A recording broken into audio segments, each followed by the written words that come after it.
ओम शांति। आज प्यारे मीठे बाबा की मुरली मंथन की डेट है 25 अप्रैल 2024। तो आज मीठे बाबा अपने बच्चों से कह रहे हैं, मतलब फरमा रहे हैं, यह पुरुषोत्तम युग ही गीता एपिसोड है। इसमें ही तुम्हें पुरुषार्थ कर उत्तम पुरुष अर्थात देवता बनना है।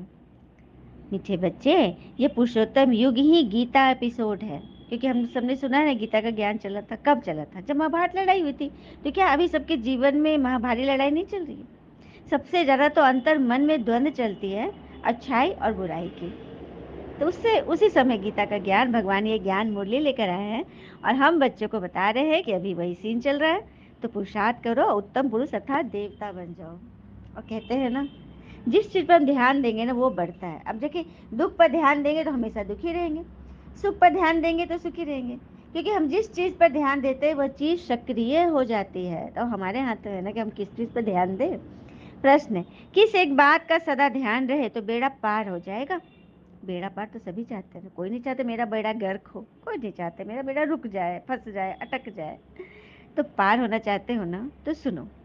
बाबा कह रहे सदा ध्यान रहे कि हमें ईश्वरीय संग में रहना है, तभी बेड़ा पार होगा। और ईश्वरीय संग एक तो मुरली का सहारा है। अगर मुरली भी पूरा नहीं करते हैं, पढ़ते हैं, सुनते हैं, तो चलिए कोई निमित्त, कोई तो आपका मार्गदर्शन कर रहे हैं, उनका सहारा है ना। अगर संग दोष में आए, संशय आया, तो बेड़ा विषय सागर में डूब जाएगा।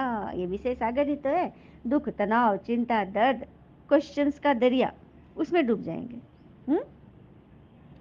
तो फिर संग दोष मतलब संशय में नहीं जाना है, किसी क्वेश्चंस में नहीं आना है। ओके, बाबा जो समझाते हैं उसमें बच्चों को जरा भी संशय नहीं आना चाहिए। बाबा तुम बच्चों को आप समान पवित्र और नॉलेजफुल बनाने आए हैं, तो भगवान के संग में ही रहना। इसलिए तो बाबा कहते हैं एक मेरा संगी सबसे प्यारा है, क्योंकि मैं निराकार हूँ, मैं कोई देहधारी नहीं हूँ, और मैं सर्वशक्तिवान हूँ। सारी शक्तियाँ मुझ में है, मैं सृष्टि का मालिक हूँ। तो मालिक के साथ रहेंगे तो वारिस तो बन ही जाएंगे ना। और एक चीज पर जरूर ध्यान देना, हम जितना खास होने की कोशिश करेंगे ना अपने से कि मैं बहुत खास हूँ, उतना ज़्यादा चोट गहरी लगेगी। क्योंकि हमने अपने आप को बहुत ऊंचा मॉडल समझ लिया, और कोई हमें जरा भी मान नहीं दे थोड़ा सा भी, तो हमें चोट लगेगी। तो चोट से बचो ना, हम कुछ नहीं है, जो है सब भगवान है। ठीक है, बाबा है, बाबा से बातें करो। ओम शांति। भगवान उवाच, बच्चे जानते हैं कि बाबा वही राजयोग सिखला रहे जो 5000 वर्ष पहले समझाए थे। बच्चों को मालूम है, दुनिया को तो मालूम नहीं है। तुम्हें पूछना चाहिए ना, गीता का भगवान कब आए? गीता का भगवान कब आए? तो अभी आते हैं, जब कलयुग लास्ट हो जाता है। राजयोग सिखलाकर हमको राजाओं का राजा बनाते हैं। तो यही गीता एपिसोड अभी चल रहा है। तो यही तो सबको बताना है कि गीता के भगवान श्री कृष्ण नहीं, शिव निराकार भोले बाबा हैं। ठीक है, यही बताना है। क्योंकि श्री कृष्ण के तन में प्रवेश होकर भगवान ने ये ज्ञान दिया। वो सीन आज भी याद है ना, जब गीता ज्ञान चलने वाला था, एक दिव्य तेज प्रकाश आकाश में चमका था। जो श्री कृष्ण, जो कि अर्जुन ने कहा था कि बस करो प्रभु, मुझसे सहन नहीं हो रहा। तो वो लाइट किसकी थी? वो दिव्य प्रकाश, वो अलौकिक प्रकाश किसका था? तो वो हमारे पारलौकिक शिव पिता थे, जिन्होंने श्री कृष्ण के तन में प्रवेश होकर ये गीता ज्ञान दिया। और आपको नए बच्चे को जानकर ये आश्चर्य होगा कि हमारे संस्था के जो फाउंडर लेखराज दादा वही हैं श्री कृष्ण के 84वां अंतिम जन्म, जिनके तन में शिव बाबा ने प्रवेश किया और ये ज्ञान मुरली सुना रहे। तो ये गीता एपिसोड चल रहा है, इज रनिंग। तो आनंद ले ले, इसका लाभ उठा ले, है ना। तो बस गीता ज्ञान लेंगे तो फिर मन आत्मा गीत गाएगी, झूमेगी, और पुरुषोत्तम बन जाएंगे, मनुष्यों में उत्तम। तो मनुष्य में उत्तम पुरुष ये देवताएं लक्ष्मी नारायण थे, तो ऐसा बनना है ना। लेकिन देवताएं जो सतयुग में होंगे, बाकी सब है कलयुग में। तुम बच्चे जानते हो, तुम हो संगम युगी ब्राह्मण। क्योंकि दुनिया इस संगम युग को नहीं जानती, सतयुग त्रेता द्वापर कलयुग ही जानती है। लेकिन कलयुग के बाद आता है संगम युग, जो कि कलयुग और सतयुग के बीच का संगम, मेल का समय है, मिलन पॉइंट है। उस समय भगवान आते हैं और आत्मा और परमात्मा का महामिलन होता है। इसीलिए ये संगम मेला कहा जाता है। सबसे बड़े से बड़ा महाकुंभ मेला यही है, जहाँ परमात्मा का आत्माओं से मिलन होता है। तो ये बात हम बच्चे जानते हैं, तो हमारा फर्ज है ना सबको बताना।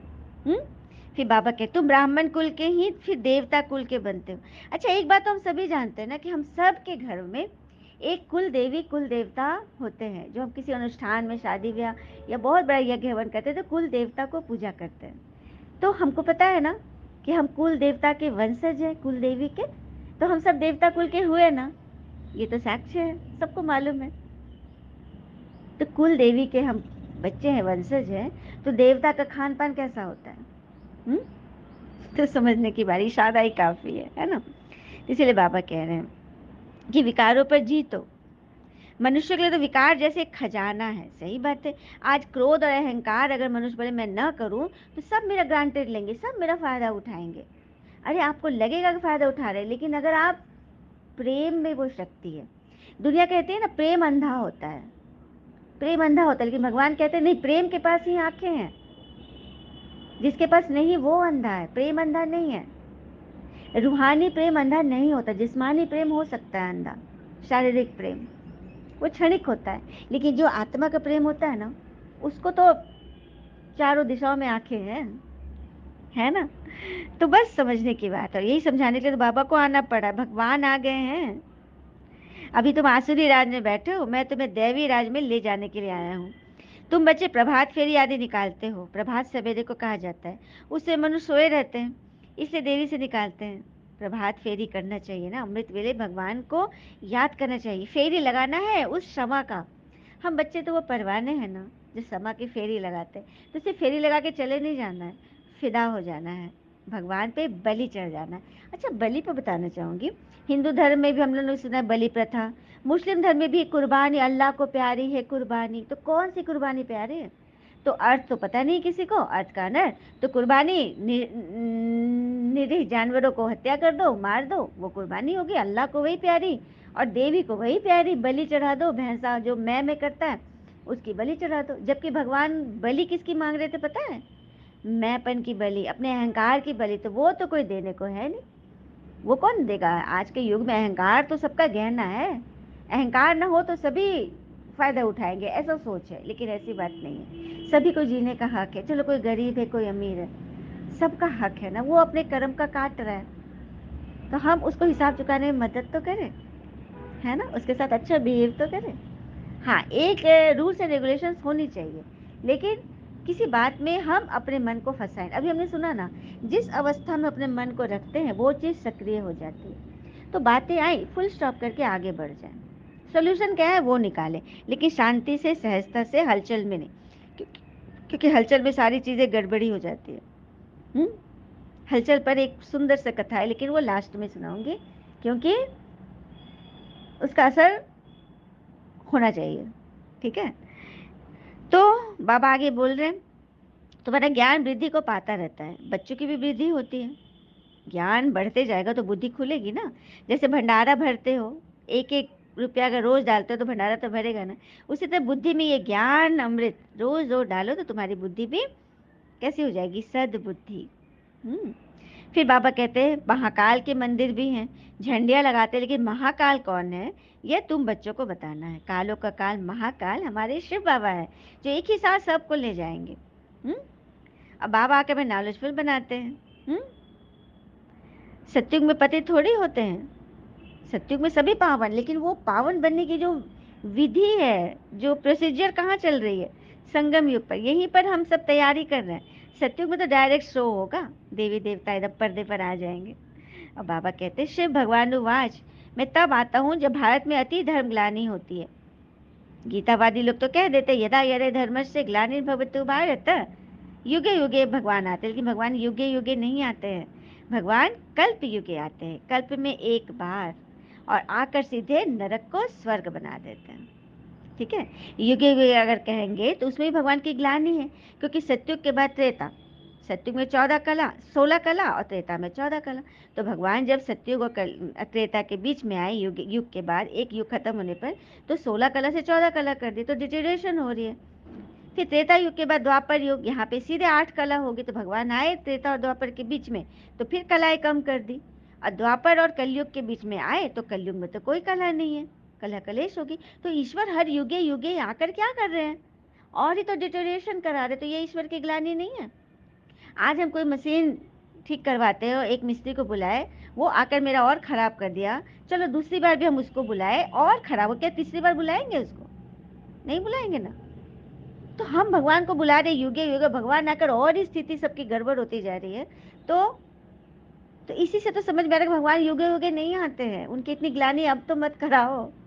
कर करके ग्लानि करके तो हम आज यहाँ इस स्थिति में पहुंच गए, मन की स्थिति सबकी डगमग डगमग डगमग। थोड़ा भी मतलब पेशेंस नाम की चीज नहीं है, थोड़ा भी मतलब कि शुभ भावना शुभ चिंतक वाली तो बात ही नहीं है। बस व्यर्थ चिंतन पर दर्शन, इसी में लगे हुए हैं। कुछ बात हुई, बस उसी में अटक के एकदम भटक गए। तो इसी से रोकने के लिए भगवान आए हैं। बाबा कहते बीती को चित वो नहीं, बीती बातें हो गई उसको हटाओ, बुद्धि से सब निकालो। बाबा ने स्थापना विनाश और राजधानी का साक्षात्कार कराया ना, तो वह पक्का हो गया। ये सब खलास होना ये पता नहीं है ना। बाबा कह रही इन आंखों से जो कुछ भी दिखता है वो सब कुछ जाने वाला है। ठीक है, अब हम श्रीमत पर यह कार्य कर रहे हैं, अनेक बार तुमने किया है और करते रहेंगे। लेकिन हाँ, कोटों में कोई ही निकलेगा, उन्हें करोड़ों में कोई क्रीम बच्चा कोई कोई ही होगा। सारे तो हो नहीं सकते कि राजधानी चल रही है ना, स्थापन हो रही है। जितना जितना योग करेंगे, योग से विकर्म विनाश होंगे, तो एवर हेल्दी बनेंगे, पास विद ऑनर भी हो जाएंगे। अच्छा, मीठे मीठे बच्चों प्रति भगवान की नमस्ते, हम बच्चों के भी प्यारे बाबा को नमस्ते। धारणा के लिए मुख्य सार, पहले पॉइंट, जो बात बीत गई उसका चिंतन नहीं करना है। अब तक जो कुछ पढ़ा उसे भूलना है, एक बाबा से सुनना है और अपने ब्राह्मण कुल को सदा याद रखना है। बाबा से सुनना है अर्थात भगवान हमें क्या सिखाते हैं? परिवर्तन करना, अपने जीवन में परिवर्तन। परिवर्तन के बारे में कहते हैं ना, संसार में हर इंसान का परिवर्तन निश्चित है, हर इंसान का परिवर्तन निश्चित है, क्योंकि सफाई सबकी होनी है। किसी का हृदय परिवर्तन होता है तो किसी का समय, समय बदलते देरी नहीं लगी, इसलिए समय से पहले ही बदल जाओ। ईश्वर के नियमों पे चलो, हृदय परिवर्तन करो, सब सहज है। जब तक हृदय परिवर्तन नहीं हुआ, सॉफ्ट नहीं हुआ, तब तक फिर परिस्थितियां पेपर लेती रहेगी और फिर समय परिवर्तन करा लेगा तो मार्क्स किसको मिल जाएंगे? समय को, आपको नहीं मिले, पद फिर कम हो जाएगा। तो अभी से तैयारी कर लो। दूसरी पॉइंट, पूरा निश्चय बुद्धि होकर रहना है, किसी बात में संशय नहीं उठाना है, ईश्वरीय संग और पढ़ाई कभी भी नहीं छोड़ना है, मिस तो करना ही नहीं है।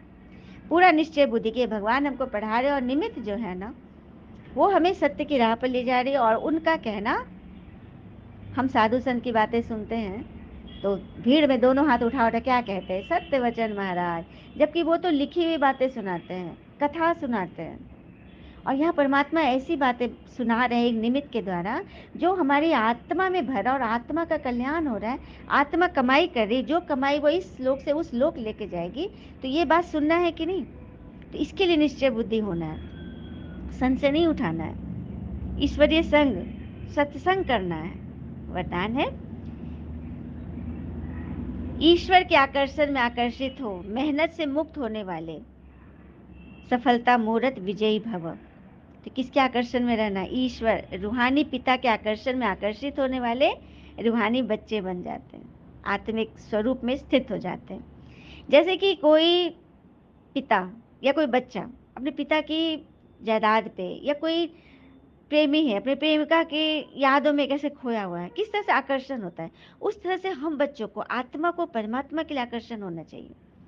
पाना था सो पा लिया, ठिकाने पर पहुंच गए। जब ऐसी आशिकी होगी ना, तो क्या होगा? मेहनत से छूट मोहब्बत के सागर में लहराते रहेंगे। और यह सागर होगी प्रेम, स्नेह, लहरें और शक्तियों की लहरें होंगी, जो सदा के लिए हमें रिफ्रेश करेगी। यह मनोरंजन का विशेष ध्यान, मिलने का स्थान हमारे लिए भगवान ने बनाया है। तो कहाँ मिलते हैं हम? सेंटर, सेंटर में मिलते हैं, निमित्त के साथ सत्संग करते हैं। जहाँ भी मुरली है वहाँ पहुँचे, चाहे छोटी सी गीता पाठशाला हो, कोई सेंटर हो, कोई आश्रम हो, जहाँ हमें भगवान के सत्य वचन सुनाई दिए जा रहे हैं, जो हमारी आत्मा सुन रही है, उस स्थान का चयन, उस स्थान पर जरूर जाना चाहिए। ठीक है। स्लोगन, एकांतवासी बनने के साथ साथ एक नामी और इकोनॉमी वाले बनो। देखो, एकांतवासी तो बन जाते हैं, हमें तो किसी से मतलब नहीं, हमने किनारा कर लिया। किनारा नहीं करना है, मन का मौन। कल भी बाबा ने बोला था, अंतर्मुखी वह है जो व्यर्थ बातों से मन का मौन कर लेते हैं, मन में भी कोई व्यर्थ चिंतन नहीं चलाते। यह है सच्चा ज्ञान। और सच्चा ज्ञान के लिए एक सुंदर सी कथा है। एक बार एक एक बार एक स्वामी जी भिक्षा मांगते एक घर के सामने खड़े हो गए, आवाज लगाई, भिक्षा दे दे माते।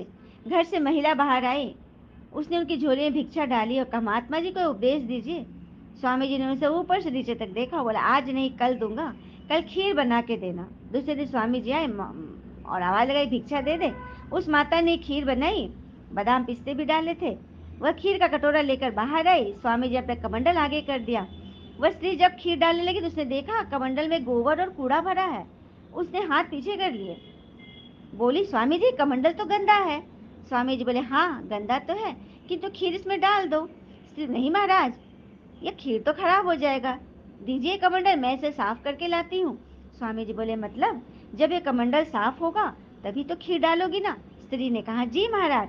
स्वामी जी बोले, मेरा यही उपदेश है बच्ची, मन में जब तक चिंताओं का कूड़ा कचरा या बुरे संस्कारों का गोबर भरा है, व्यर्थ पर चिंतन का क्यों क्या का कूड़ा भरा है, तब तक उपदेशामृत का कोई लाभ न होगा। कुछ भी उपदेश दो, बस वो उल्टा घड़ा बन जाएगा।